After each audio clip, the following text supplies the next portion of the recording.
자, 오늘은 마태복음 11장 1절에서 6절의 말씀, 이번 주 아마 다음 주까지 말씀을 함께 나누게 될 것 같은데, 신앙의 회복을 위해서, 신앙의 회복을 위해서란 제목을 가지고 함께 우리 신앙 가운데에 좀 더 건강하고 기쁘고 또한 나의 상태를 알아보며 나가는 그런 말씀이 되기를 소원합니다.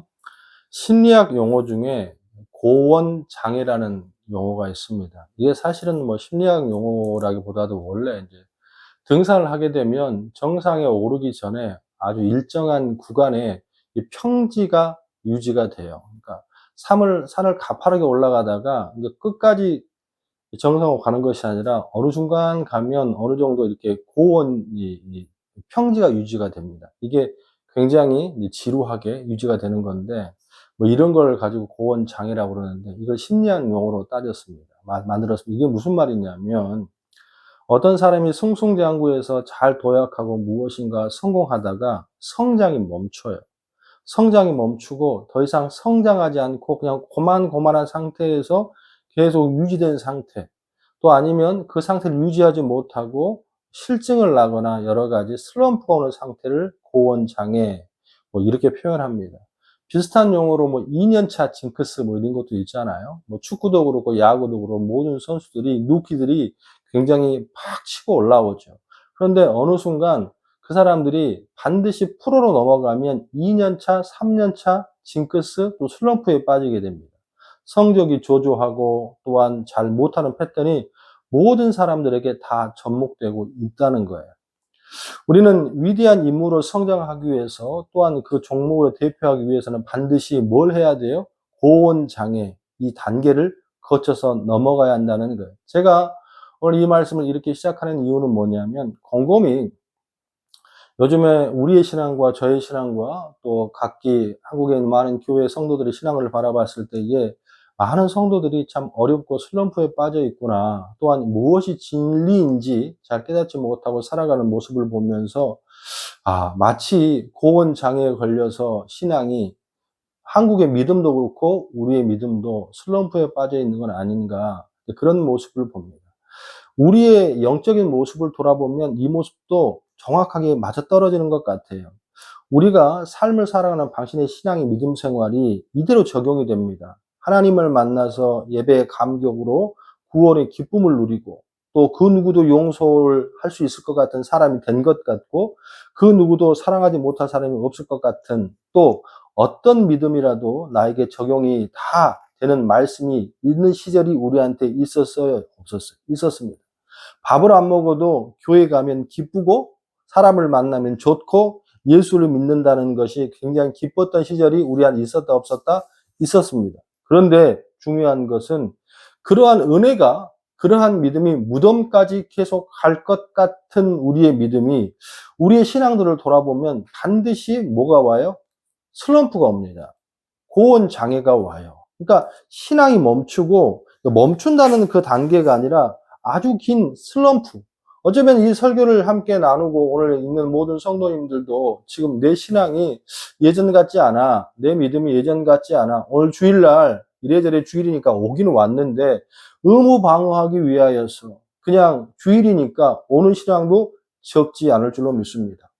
이거를 그대로 놔두면 안 돼요. 과연 내 신앙이 뭐가 문제이고 무엇 때문에 그런지 한번 다시 돌아보며 함께하길 원하는데, 그러면 어떤 말씀이 좋을까 곰곰이 생각하다가 오늘 그 유명한 세례 요한에게도 이러한 모습이 온 것을 발견합니다. 그래서 세례 요한은 어쩌다 이런 모습이 왔고, 세례 요한의 슬럼프가 무엇인지를 내가 함께 대입해 보면서 내 신앙을 좀 점검하기를 원해요. 자, 세례 요한, 여자가 낳은 자 중에선 더 큰 자가 없다고 말했던 그 세례 요한이 슬럼프가 왔습니다. 그런데 그 슬럼프가 뭐로 왔냐면 예수님이 메시아가 아닐 수도 있겠다는 의심으로 왔어요. 그런데 세례 요한의 이름은 안 돼요. 요한복음 1장 15절 18절의 말씀이니까 요한이 그에게 대하여 증거하여 외쳐 가로되 내가 전에 말하기를 내 뒤에 오시는 이가 나보다 앞선 것을 나보다 먼저 계심이니라 한 것이 이 사람을 가르쳐, 누구를 말하는 거죠? 예수님을 말하는 16절에 우리가 다 그의 충만한 데서 받으니 은혜 위에 은혜더라. 17절 율법은 모세로 말미암아 주신 것이요 은혜와 진리는 예수 그리스도로 말미암아 온 것이라. 18절 본래 하나님을 본 사람이 없으되 아버지 품속에 있는 독생하신 하나님이 나타내셨느니라. 이처럼 예수 그리스도를 세례 요한은 메시아를 확신했던 사람입니다. 그런데 중요한 건 뭐냐면 오늘 본문의 말씀에 보니까 이랬던 세례 요한이 엉뚱한 말을 합니다. 할 수 없는 말을 해요. 우리 11장 2절 3절 다시 한번 볼까요? 자, 요한이 오게서 그리스도께서 하신 일을 듣고 제자들을 보내어 예수께 여짜오되 오실 그이가 당신이니까 우리가 다른 일을 기다리오니까 라고 지금 묻고 있습니다. 세례 요한이 직접 묻는 것이 아니라 세례 요한이 보냈어요. 누굴 보냈냐면 제자들을. 세례 요한은 지금 옥에 갇혀 있거든. 어떤 사건으로 말미암아. 그리고 나서 야 너희들 가서 예수님 있지? 예수란 사람한테 가서 좀 물어보고 와. 당신이 진짜 메시아가 맞습니까? 아니면 우리가 다른 사람을 기다려야 됩니까? 이렇게 물어보고 오라는 거예요. 다른 사람은 몰라도 절대로 세례 요한은 이런 말을 하면 돼요, 안 돼요? 안 됩니다. 왜? 세례 요한은 확실한 믿음의 증거를 갖고 있었고 또한 예수님 앞에 세례 줬을 때에 성령이 비둘기같이 내려오는 걸 목도했던 사람이에요. 그리고 말씀으로 확실히 믿었던 사람이에요. 그런데 그러한 세례 요한도 뭐가 왔어요? 슬럼프가 와요. 의심이 와요. 저는 여기서 한 가지 위로를 받습니다. 나는 믿음이 좋아. 나는 절대로 예수님을 의심하지 않아. 내 신앙 가운데에 믿음을 절대 놓지 않아. 어느 누구가 자신을 할 수 있습니까? 세례 요한도 여자가 낳은 자 중에 더 큰 자가 없다고 가장 좋은, 가장 신실한 믿음을 가졌다고 하는 이 세례 요한마저도 이런 슬럼프가 오고 기적을 체험한 자인데도 불구하고 이런 슬럼프가 왔다면 우리 모두는 다 그럴 수 있다. 자, 그러면 여기서 무엇 때문에 우리의 신앙이 자꾸만 떨어지는가? 무엇 때문에 예수님을 처음 믿었을 때, 교회에 왔을 때 그 기뻤던 그 모습이 사라지고 자꾸만 엉뚱한 모습에 의심이 가고 교회에 문제를 일으키고 또한 믿음이 자꾸 떨어지는 모습일까?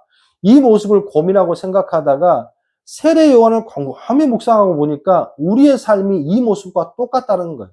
첫 번째, 세례 요한에게 믿음의 회의가 찾아온 첫 번째, 또한 우리의 신앙 가운데에 믿음의 회의가 오고 자꾸 신앙이 떨어지는 첫 번째는 뭐냐면 자기의 생각과 다른 예수님 때문입니다. 즉 다시 말해서 생각이 달라요. 자, 세례 요한은 예수님의 모습을 어떻게 기대하고 갈망했습니까? 자, 마태복음 3장 11절에 12절의 말씀이에요. 나는 너희로 회개하기 위하여 물로 세례를 주거나. 누가 한 말이죠? 요한이 하는 말이에요. 내 뒤에 오시는 이는 나보다 능력이 많으시니 나는 그의 신을 들기도 감당하지 못하겠노라.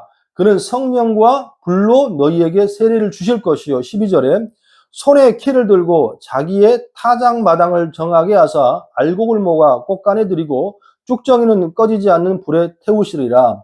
세례 요한은 어떤 예수님을 기대하고 소망했어요? 마지막 날에 악한 자를 심판할 메시아. 이 부도덕한 불합리한 정권을 갈아엎고, 왜? 지금 이 세례 요한이 살고 있는 이 시대, 또한 이스라엘 백성들이 있는 이 시대, 또 예수님이 있는 이 시대는 어떤 시대예요?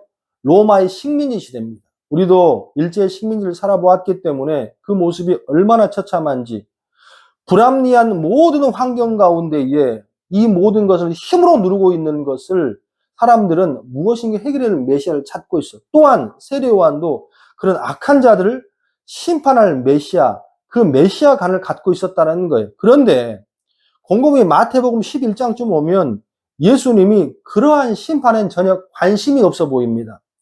세례 요한에는 너무나 이 세상이 절박하고 무엇인가 바뀌어야 된다고 생각하고 우리 예수님이 저 로마나 세계의 악한 자들을 심판해 줄 거라고 기대했는데 예수님은 그러지 않아요. 창녀들과 세리들과 거지들과 길거리의 죄인들과 이런 자들의 병자들에게 매일같이 관심을 갖고 매일 그들과 함께 하더라는 거예요. 아니 이래가지고 언제 나라가 바뀝니까? 언제 세계가 바뀝니까? 그런 가운데 세례 요한이 지금 옥에 갇혀있는 상황이에요. 그러니까 세례 요한의 생각에는 아니 내가 믿는 예수님이 정말 메시아가 맞나? 확신했음에도, 기적을 보았음에도 자꾸 회의가 오는 거예요. 저는 이 모습이 오늘 우리의 신앙의 모습과 별반 다른 것이 없다고 저는 생각합니다. 우리는 교회에 올 때에 각자의 기준을 갖고 오는 것 같아요. 예수님은 이런 분이셔야 돼. 교회는 이래야 돼. 물론 자기 기준을 갖고 살아가는 신앙은 굉장히 중요합니다. 하지만 전제가 있죠. 올바른 기준, 올바른 생각이어야 된다는 건데 우리는 각자의 교회가 있어요. 각자의 바라보는 목회자가 있고 또 예수님은 뭘 어떻게 해야 되고 나에게 어떤 축복을 줘야 되고 또 그런 모습을 갖고 있더라는 다 뭐예요? 생각들이 있더라는 거예요. 생각들이. 응? 교회를 올 때도 예수님의 그 말씀에 복종하거나 그럴 마음이 전혀 없고 그 말씀을 먹는다고 먹지만 중요한 것은 자기 신앙, 자기 믿음, 자기 가치관 이러한 모습은 신앙이 오래되면 오래될수록 더 큽니다. 그래서 교회에서 문제를 일으키고 교회에서 여러 가지 이 트러블이 생기는 대부분이 초신자가 그리 많지 않습니다. 뭔가를 알고 있다고 생각하는 그 신앙들이 거기에 뭐 부족한 말씀이 덮여져서 이제는요, 바꾸지도 않는 자기만의 기준, 자기만의 신앙을 가지고 교회가 또 신앙이 어렵다는 거예요. 그런 분들은 정말 신앙이 충천되어 있거나 믿음이 아주 높아 있는 상태가 아니라 뭐합니까? 다 고원장에 멈춰지는 사랑의 신앙들이 굉장히 많다는 거예요. 그냥 멈춰져 있어요. 그리고 매일 그 멈춰진 상태에서 뭐합니까? 판단만 하는 거예요. 우리 첫 번째 슬럼프는 생각입니다. 이거는 어느 누구도 피해갈 수 없어요. 저를 포함해서 세례 요한 그 누구도 피해갈 수 없습니다.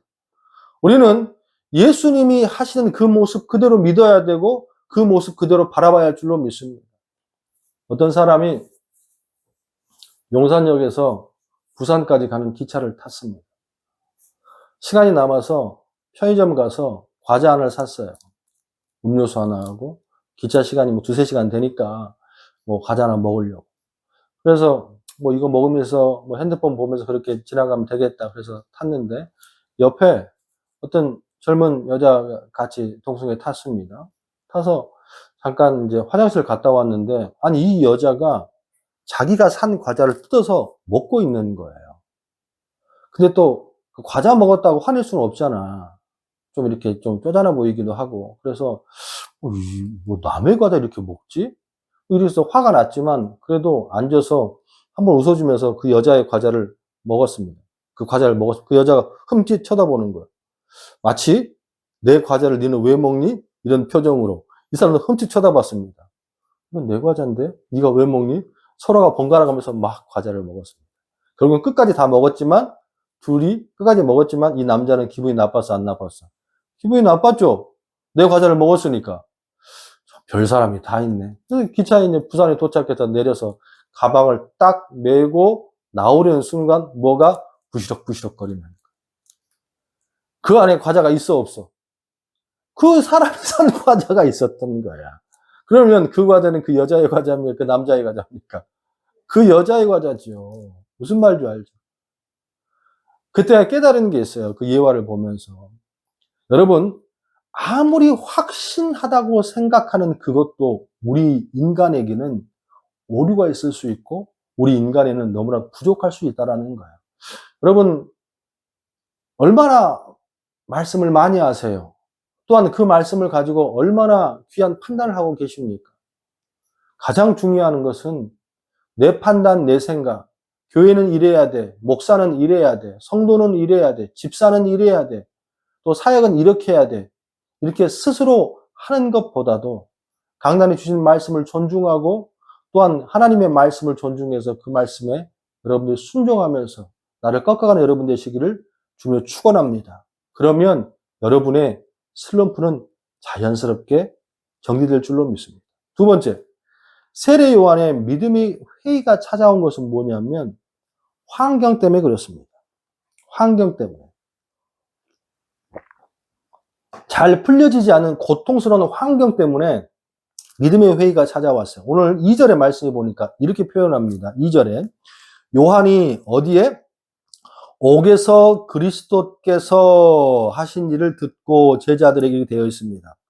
이게 지금 요한에 옥에 갇혀 있거든. 옥에 갇혀 있는데 무엇 때문에 옥에 갇혀 있냐면 마태복음 14장 3절에 4절에 말씀해 보니까 전에 헤롯이 그 동생 빌립의 아내 헤로디아의 일로 요한을 잡아 결박하여 옥에 가두었으니 이는 요한이 헤롯에게 말하되 당신이 그 여자를 취한 것이 옳지 않다 하였음이니라. 갇힌 이유가 정확하게 나와 있어요. 요한이 감옥에 갇힌 이유가 뭐냐면 부도덕한 종교인의 이 비리를 고발했기 때문에 그래요. 그러니까 지금 이 헤롯 왕이 그 동생의 빌립 아내를 데려와서 결혼을 한 거예요. 원래 이러면 안 되거든. 그런데 불구하고도 이 말씀에 하지 말라고 한 것을 지금 이 나라의 왕이 하고 있는 거예요. 밖에서 사람들에게 하지 말라고, 그래서 안 된다고 했던 것을 누가 직접 저지르고 있어요? 왕이 저지르고 있다라는 거예요. 그래서 이거를 그 당시 종교 지도자는 이 요한이 왕에게 그러면 안 됩니다. 이렇게 직언을 한 거예요. 그러니까 뭐 합니까? 옥에 가둬버린 거예요.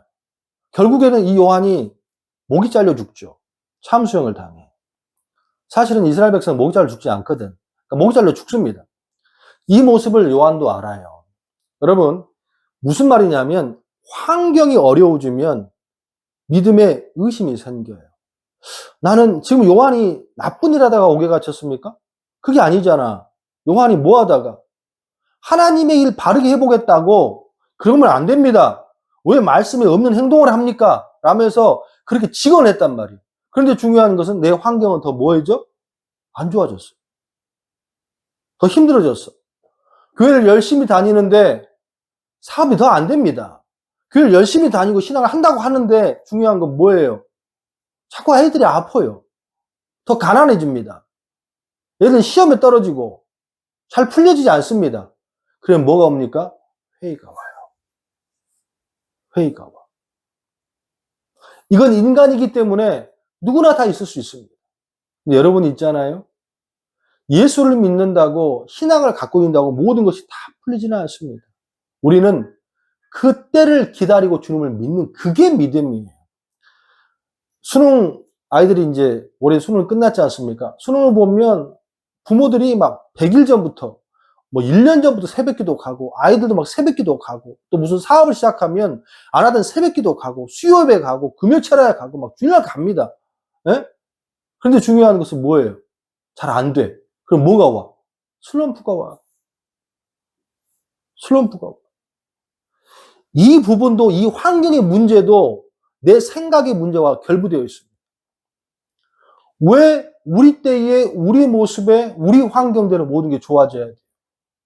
믿음이라는 것은 내 마음대로 조종하고 내 마음대로 하는 것이 이게 기복신앙이에요. 진실하고 겸손한 믿음은 하나님의 때를 기다릴 줄 알아요.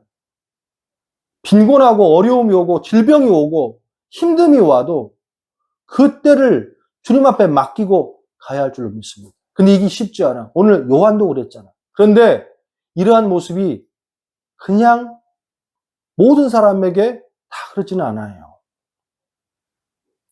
엘리야는 17장에 소신 있게 말을 하고 왕에게 나아갔습니다. 하지만 중요한 건 뭐예요? 그에게 온 것은 그리시넷과 사르밧 과부 또 아이의 죽음, 결국에는 갈멜산의 전투, 모든 걸 다 했지만 그에게 찾아온 건 뭡니까? 실망이었어요. 바뀌지 않았습니다. 그럼에도 불구하고 엘리야는 하나님께 나아가. 바울도 마찬가지예요. 다윗도 마찬가지입니다. 요셉도 마찬가지예요. 모든 사람들이, 성경의 거장이라는 모든 사람들이 그 환경에 어려움이 와, 안 와? 옵니다. 요셉은 자기 형에게 팔려서 애굽에 갔습니다. 다윗은 자기 아들에게 쫓김을 당하고 칼로 죽이기 위해서 쫓아다니고 있어요. 그럴 때 이들이 다 슬럼프에 빠지고 다 죽었습니까? 그러지 않았습니다. 그 순간에 뭐 하는 거예요? 내 생각을 내놓고 때를 맡기는 거예요. 때를. 지금은 이 모습, 이 모양이지만 반드시 주님께서 함께 하실 것이다. 여러분 삶 가운데에 어려움이 있을 수 있고 지금 환경 자체가 너무 공고하여 예수는 없는 것처럼 보일 때도 있을 수 있습니다. 하지만 여러분 그때일수록 더 박차고 올라가는 거예요.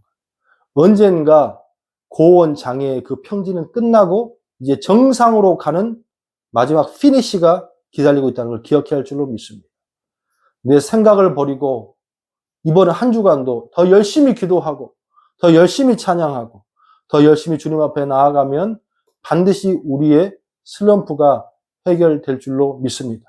그런 믿음들 되시기를 주님의 이름으로 축원합니다.